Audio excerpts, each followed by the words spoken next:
रहते हैं और सबसे लड़ जाते हैं। नहीं सर, मैं सबसे नहीं लड़ता हूँ। मैं जो गलत होता है वो मुझे बर्दाश्त नहीं होता है, तो गलत काम के लिए जो होता है उसके लिए लड़ता हूँ। तो वो कौन सा फॉर्मूला है, किस तरह से लोग आप तक पहुंच पाते हैं? सोशल काम के लिए मैंने एक व्हाट्सएप ग्रुप तैयार किया। इसकी समस्या हो उसका फोटो निकालिए तो ग्रुप पे डाल दीजिए, दूसरे दिन आपको कंप्लीट सॉल्व मिलेगी। आज हमारे साथ मौजूद हैं भरत सुराना, जो बहुत ही डेयरिंगबाज और बहुत ही गुस्से वाले और बहुत ही डेडिकेटेड एक कार्यकर्ता है, जो समाज के लिए, आम लोगों के लिए जुझारूपन से संघर्ष कर रहे हैं और समाज को इंसाफ दिलाने के लिए सबसे लड़ रहे हैं। मेरे ख्याल से हम आज मालूम करना चाहेंगे कि इनका जो एक गुस्सा है समाज को लेकर के, समाज की भलाई को लेकर के, वो क्यों है और उसका अब तक कितना फायदा हुआ और कितने लोगों को वो फायदा पहुंचा देते हैं। सुराना साहब नमस्कार। नमस्कार सर। बहुत सुना है भाई कि आप सबसे लड़ जाते हैं। नहीं, सबसे नहीं, जो गलत होता है वहां पे लड़ता हूँ मैं। जो गलत होता है वो मुझे बर्दाश्त नहीं होता है, तो गलत काम के लिए जो होता है उसके लिए लड़ता हूँ। पब्लिक के न्याय के लिए लड़ता हूँ, नागरिकों के न्याय के लिए लड़ता हूँ। शायद लोगों को लगता है कि कुछ सही है कुछ गलत है, लेकिन मैं मेरा काम करते रहता हूँ। मुझे जो सही लगा मैं वो करते रहता हूँ। अभी क्या मतलब, अभी जो बेसिक जो इशू है समाज को लेकर के, समाज में सबसे बड़ी जो मसला है, समस्या है, वो क्या है और उसको किस तरह निदान आप दिलवा पा रहे हैं और अब तक क्या दिलवाया आपने? पुणे शहर का नागरिकों का ज्यादा बड़ी कोई अपेक्षा नहीं है, छोटी छोटी अपेक्षा है, जैसे ड्रेनेज, पानी, लाइट, रास्ता, ट्रैफिक, ऐसी छोटी छोटी समस्या है उनकी। अगर इनसे उनको निवारण कर लेंगे शासन, तो ये पुणे शहर मेरे भारत में एक गुलिस्तान बन के सामने आएगा, ऐसा मुझे लगता है। उसके लिए मैं बार बार कॉरपोरेशन के विरुद्ध में मैं आवाज उठाते रहता हूं गलत काम के लिए। जैसे रोड काम रहे, आज रोड के ऊपर खड्डे गिरे हैं, कॉरपोरेशन ध्यान नहीं देती। मेरे पास व्हाट्सएप पे कंप्लेंट आती है, मैं उस अधिकारी तक जाता हूं और वो काम करके लेता हूं। तो नागरिकों के कंप्लेंट आने तक ये इंतजार क्यों करते हैं? तो कंप्लेन आपके पास कैसे आती है, उसके लिए क्या फार्मूला आपने बनाया हुआ है? देखिए क्या है कि बहुत सारे पॉलिटिशियन भी इस बारे में काम कर रहे हैं, लेकिन आज सोशल वर्कर जब आप लोगों तक पहुंचना चाहते हैं तो वो कौन सा फार्मूला है, किस तरह से लोग आप तक पहुंच पाते हैं और कैसे इनकी समस्याओं से निदान मिल पाता है? मैंने प्रभाग क्रमांक 28 के एरिया में, महर्षि नगर, मुकुंद नगर, मार्केट यार्ड एरिया में सोशल काम के लिए मैंने एक व्हाट्सएप ग्रुप तैयार किया। अच्छा। जिसमें 50 लोगों से वो चालू किया था कि आपकी कुछ भी समस्या हो, ड्रेनेज, पानी, लाइट, ट्रैफिक, फुटपाथ, इसकी समस्या हो, उसका फोटो निकालिए और वो लोकेशन का एड्रेस डालिए। अच्छा। वो आप मुझे डाले। एक्चुअली कभी कभी क्या होता है कि आम पब्लिक को ये मालूम नहीं कि मुझे ड्रेनेज की कंप्लेंट किसके पास करनी है, मुझे फुटपाथ की कंप्लेंट किसके पास करनी है, या मुझे कचरे की कंप्लेंट मुझे किसके पास करनी है, आम पब्लिक को मालूम नहीं रहता। लेकिन मुझे ये सब मालूम है। तो मैंने वो ग्रुप तैयार, उसके लिए ग्रुप तैयार किया कि आपकी कंप्लेंट और एड्रेस उस ग्रुप पे डाल दीजिए, दूसरे दिन आपको कंप्लेंट सॉल्व मिलेगी। मैं उस अधिकारी को फॉरवर्ड कर देता हूँ। क्या तरीका क्या है? जैसे मान लीजिए कि कचरा की किसी ने कंप्लेन किया, तो आप कैसे उसको फॉलो अप करते हैं? जैसे कचरे की कंप्लेंट की है मुझे, तो उस विभाग का, उस एरिया का जो अधिकारी है, एसआई है, डीएसआई है, उनको वो फोटो और कंप्लेंट नंबर, एड्रेस और उस बंदे का नंबर में फॉरवर्ड कर देता हूँ। डायरेक्ट वो बंदा, अधिकारी उस बंदे को संपर्क करेगा कि बाबा क्या कंप्लेंट है, तो वो दूसरे दिन वो सॉल्व हो जाती है। उसके लिए मैंने स्थानिक नागरिकों को 50 लोगों से चालू किया था। आज 750 लोग उस ग्रुप पे है और उसमें गुड मॉर्निंग, गुड नाइट नहीं, सिर्फ आप कंप्लेंट डालिए, तब फोटो भेजिए और उसका आपको दूसरे दिन में सॉल्व करके दूंगा। तो कितनी कंप्लेंट्स आई अब तक और कितने लोगों को सोल्यूशन आपने दे पाया? सर मैंने आज तक काउंट नहीं किए, इतनी कंप्लेंट आई है। अच्छा। पिछले 8 महीने से वो ग्रुप मैंने तैयार किया है। अच्छा अच्छा। ये मेरे 50 लोगों के बाद ऐसा शुरुआत हुई है कि रोज मुझे 8-10 लोगों के मैसेज आते, ये नंबर ऐड कीजिए, ये नंबर ऐड कीजिए इस परिसर के। ऐसे करते करते करते 750 लोग उस ग्रुप पे हो गए। और उससे मुझे बहुत अच्छा मैसेज गया लोगों के पास, जो लोग जागरूक नहीं थे छोटे छोटे कंप्लेंट की वजह काम के लिए, आज वो लोग भी कंप्लेंट करना चालू कर दिए इस ग्रुप पे। मतलब पुणे के नागरिक जागरूक होते हैं, सिर्फ उनको करना पड़ता है, और मैंने वो माध्यम से उन्होंने जागरूक किया उनको। ऐसा कौन सा ऐसा बड़ा काम आपने किया जिससे कि लोगों को बहुत फायदा हुआ हो अब तक? बड़ा काम अभी मैं बताता हूँ आपको कि जैसे प्रभाग 28 में महाराष्ट्र का पहला मेरा ये साल छठा साल है, 555 गणपति मूर्ति, 5 रुपए में एक मूर्ति देता हूँ। देने वाला मैं नहीं हूँ, ऊपर वाला देता है और मैं देता हूँ। विषय ऐसा कि मेरे दुकान है महर्षि नगर में, दुकान पे कस्टमर आया था बच्चे के साथ कुछ सामान लेने के लिए, तो बच्चे ने बोला बाबा अपने को इस बार गणपति बिठाना हर साल की तरफ। तो उन्होंने मना कर दिया कि नहीं इस बार अपनी कैपेसिटी नहीं है, कोरोना है, अपने को नहीं बिठाते आएगा। तो वो बात मुझे मन में लग गई। अच्छा। मैं उसी समय गया, मूर्ति खरीदी किया, 111 मूर्ति, और 11 रुपए में वो मूर्ति दिया। 2 घंटे में मूर्ति 111 मूर्ति चली गई। तो उस समय वो मुझे एक प्रेरणा मिली, गणपति बापा ने एक प्रेरणा दी। उस साल से मैंने 555 गणपति मूर्ति लाता हूँ और 5 रुपए में देता हूँ। और 5 रुपए भी इसलिए रखा है कि भगवान को अपने घर पे फ्री में नहीं लेके जाते, इसलिए वो छोटी सी कीमत रखी। और मुझे उससे आनंद होता है कि 555 घर मेरे हैं और मेरे घर पे वो गणपति होते हैं। दूसरा ये कि बहुत सारी प्रॉब्लम्स है समाज में, जैसे मान लीजिए कि इलेक्ट्रिसिटी को लेकर के बहुत सारी प्रॉब्लम है, लोगों को अवेयरनेस नहीं है, वो जान नहीं पाते।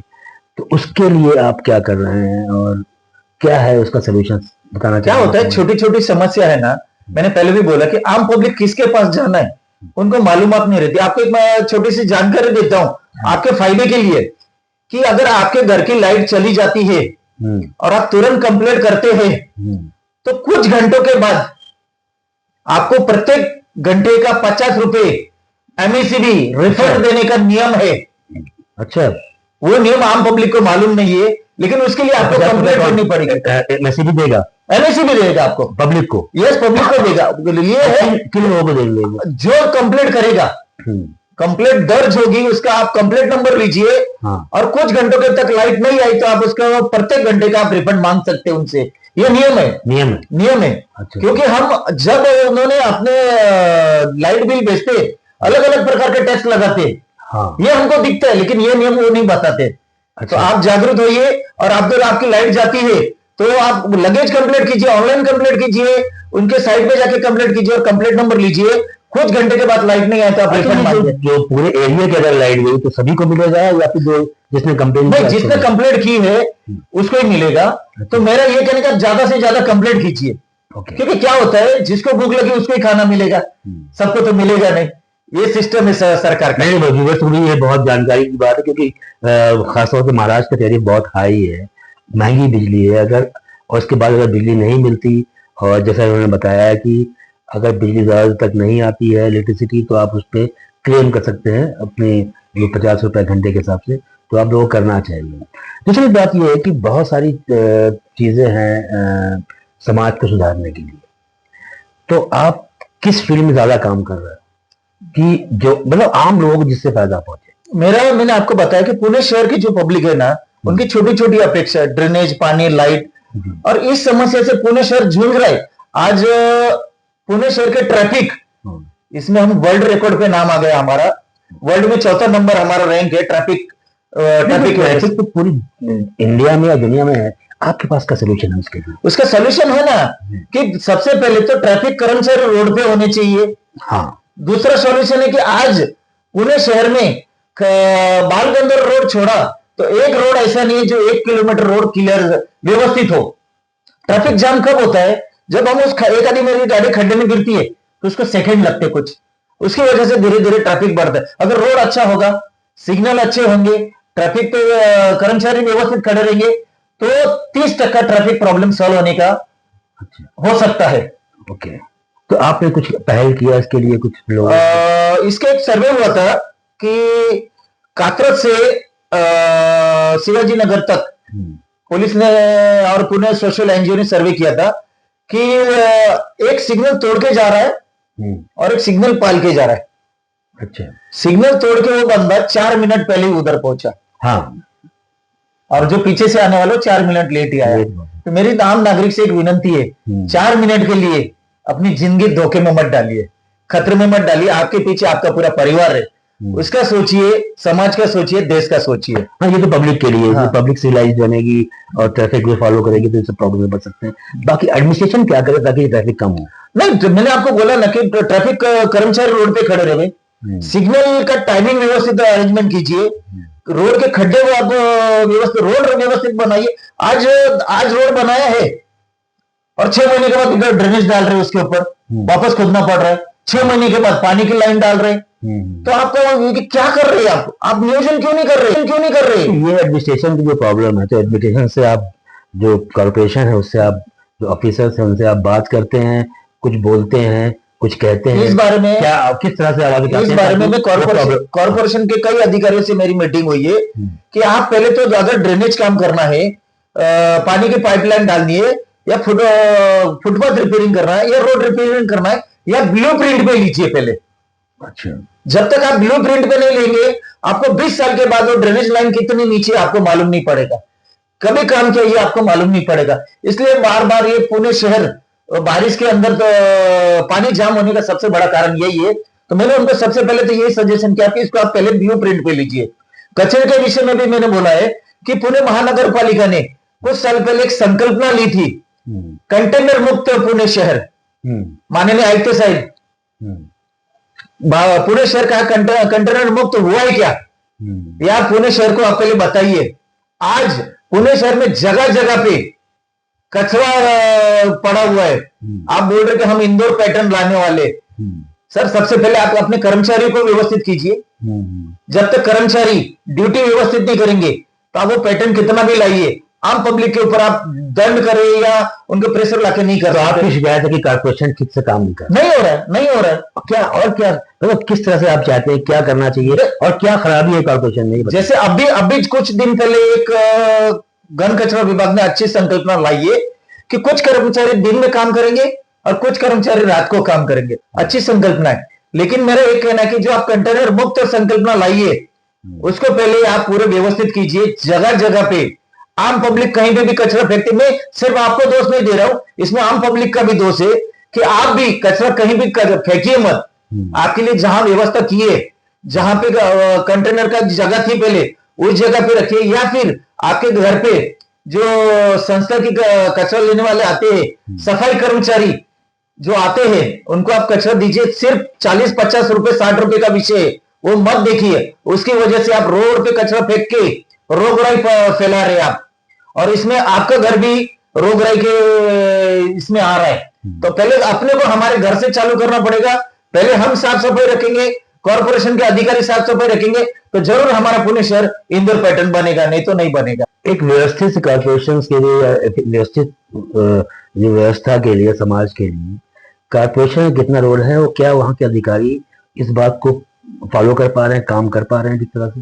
क्या लगता है? नहीं, क्या क्या प्रॉब्लम? मैं आपको ये बता रहा हूँ कि न 100% कॉर्पोरेशन इसमें उनका रोल क्लियर हो रहा है और न नागरिकों का भी हो रहा है। मेरा कहना है कि कॉर्पोरेशन के कर्मचारी अगर रोड पे घूमते हैं तो देखे कि कचरा कौन फेंक रहा है, उनको जन जागृति कीजिए, फोटो के माध्यम से जन जागृति कीजिए, वीडियो के मार्फत आप जन जागृति कीजिए। वो आप ग्राउंड लेवल पे आपका दिख नहीं रहा है, आपसे भी बोलते कि कचरा डाल रहे, ये वो कर, आम पब्लिक को बताइए क्या करना चाहिए, अवेयरनेस कीजिए, फिर उसके बाद आप दंडात्मक कार्रवाई कीजिए, हम उसका आपका स्वागत करेंगे। तो अवेयरनेस बहुत जरूरी है। अवेयरनेस मेरे ख्याल से एक संस्था के जरिए हो सकती है, और कॉर्पोरेशन अगर इस पर पहल करता है तो हो सकता है। बट सवाल ये उठता है कि अगर आपके पास, आप एक सोशल वर्कर है और लोगों के पास जा रहा है, तो आप कितना अवेयर कर पा रहे हैं लोगों को, और कितने लोग आपसे जुड़ रहे हैं, और क्या क्या सोल्यूशन आप उनको बता रहे हैं, और क्या क्या आप तक काम कर पाए आप? मैं पिछले 15 साल से सोशल काम करते आ रहा हूँ, और अवेयरनेस के माध्यम से मैं लोगों के साथ कभी कभी गुस्सा भी करके उनको समझाता हूँ, कभी प्यार से समझाता हूँ। जैसे मैंने आपको बताया कि 50 लोगों से मैंने ये ग्रुप चालू किया था, व्हाट्सएप ग्रुप। आज मेरे पास 750 लोग जुड़े, सिर्फ महर्षि नगर, मुकुंद नगर, सैलेसवीर पार्क के एरिया के। मेरे नागरिकों से यही है कि आप अपने अपने एरिया में ऐसे ग्रुप बनाइए और उसमें अधिकारियों को जो शामिल कीजिए। अधिकारी काम करेंगे, लेकिन क्या होता है कभी कभी कि कुछ कंप्लेंट अधिकारी तक नहीं पहुंचती है। अच्छा, तो आपको उन तक पहुंचानी पड़ेगी। तो आप एक माध्यम बन रहे हैं उनकी कंप्लेंट पहुंचाने के लिए। तो कैसे आपके पास जब लोग कंप्लेंट करते हैं तो किस जरिए आप, कैसे आप ऑफिसर तक पहुंचाते हैं? जैसे मैंने आपको बताया कि मेरे व्हाट्सएप के ग्रुप पे समझो कि ड्रेनेज की कंप्लेंट आई कि यहाँ ड्रेनेज का चौकअप हो गया, पानी रोड पे आ रहा है, तो मैं संबंधित अधिकारी को, ड्रेनेज विभाग के अधिकारी को वो वीडियो वो फोटो और वो एड्रेस सेंड करता हूं और उस अधिकारी को फोन करता हूं कि सर ये ऐसे ऐसे इस जगह पे प्रॉब्लम हुआ है, ये आप मुझे कल तक सॉल्व करके दीजिए। आपको एक उदाहरण देता हूं। सेवल चौक के उधर एक खड्डा गिरा था, कई महीनों से कई सालों से रोड खराब था। मेरे उस ग्रुप पे फोटो आए कि ये रोड कई दिनों से खराब है। मैंने वो फोटो उठाए, वो एड्रेस उठाया और उस अधिकारी को भेज दिया और अधिकारी को बोला मैंने कि कल दोपहर तक अगर ये खड्डे नहीं बुझाए गए तो मैं उसी खड्डे में बैठ के आंदोलन करूंगा। अच्छा। दूसरे दिन सुबह मुझे 10 बजे उस अधिकारी का फोन आया कि सर प्रॉब्लम ऐसा है कि वहां पानी की पाइपलाइन लीकेज है। मतलब प्रॉब्लम मत बताइए, प्रॉब्लम मत बताइए, सॉल्यूशन बताइए। तो बोले पानी का पाइपलाइन अगर क्लियर हो जाता है तो मैं शाम तक आपको करके दे दूंगा। दूसरी दिन में पानी पुरवठा अधिकारी को फोन किया, सर पानी की पाइपलाइन लीकेज है, मुझे शाम तक क्लियर चाहिए। उन्होंने शाम तक क्लियर करके दी। दूसरे दिन सुबह सुबह महानगर पालिका की यंत्रणा आई, डामर वगैरह सब लेके आई और वो खड्डा बुझा दे। जो 2-3 साल से खड्डे पड़े थे वो 2 दिन में हो गया। तो ये है कि हमको फॉलो करना पड़ेगा। आप एक बार कंप्लीट करके आपकी जिम्मेदारी नहीं गई है, कंप्लीट करके बाद की आपकी जिम्मेदारी बढ़ गई है, आपको उसको फॉलो करना पड़ेगा, अधिकारियों से संपर्क करना पड़ेगा, तब जाके वो काम होगा, नहीं तो ऐसे नहीं होगा। तो अभी आपका जो ग्रुप है वो एक लिमिटेड एरिया में है। देखिए समस्या तो पूरे पुणे में है। बरोबर। तो अगर आपके ग्रुप से जुड़ने के लिए क्या अपना नंबर डिस्प्ले कर सकते हैं ताकि वो लोग आए, जुड़ने की कोशिश करें? मेरे पुणे शहर के लिए सिर्फ मैंने प्रभाग 28 के लिए ग्रुप बनाया था, लेकिन पुणे शहर में 15 क्षेत्रीय कार्यालय है और 5 परिमंडल कार्यालय है महानगर पालिका का। इसमें कहीं भी कोई भी कंप्लेंट है ड्रेनेज, पानी, लाइट की, तो आप मुझे व्हाट्सएप पे कंप्लेंट भेजिए, फोटो भेजिए। मेरा नंबर है 9028246761, 9028246761। इस पे आप फोटो भेजिए, आपका एड्रेस भेजिए, आपका नंबर भेजिए, मैं संबंधित अधिकारी को भेजूंगा। वो अधिकारी आपको कांटेक्ट करेगा। आपको उस अधिकारी को कांटेक्ट करने को जाने की जरूरत नहीं है, क्योंकि मेरे कॉर्पोरेशन में काफी अच्छे संबंध है। अधिकारी को पास कंप्लेंट जाने के बाद 100% सॉल्व करते, ऐसा मेरा अनुभव है। चलिए, ये बहुत अच्छी बात है और ये इस तरह ग्रुप होने भी चाहिए, क्योंकि जो इलाकाई सतह पर बहुत सारे जो प्रॉब्लम्स हैं, सिविक्स प्रॉब्लम को लेकर के, इलेक्ट्रिसिटी या कचरे की या पानी की प्रॉब्लम्स को लेकर के बहुत से लोग अपनी मसरूफ जिंदगी में वक्त नहीं निकाल पाते और उसका सोल्यूशन नहीं निकाल पाते। तो अगर इस तरह के लोग, समाज सेवी लोग काम कर रहे हैं, तो हम चाहेंगे कि इस तरह के ग्रुप और भी बने, लोग इसमें ज्वाइन करें, अपनी प्रॉब्लम्स को, अपनी समस्या को शेयर करें, ताकि जो उस इलाके की प्रॉब्लम्स हैं वो सॉल्व किया जा सके। यही खैर ये जो काम कर रहे हैं, जाहिर सी बात है कि बहुत मुश्किल भरा है, क्योंकि समाज की लड़ना, जाहिर सी बात है कि बहुत कुव्वत चाहिए, शक्ति चाहिए, लेकिन अगर ये लड़ रहा है तो हमें भी इनका साथ देना चाहिए। मैं साजिद खान, पुणे।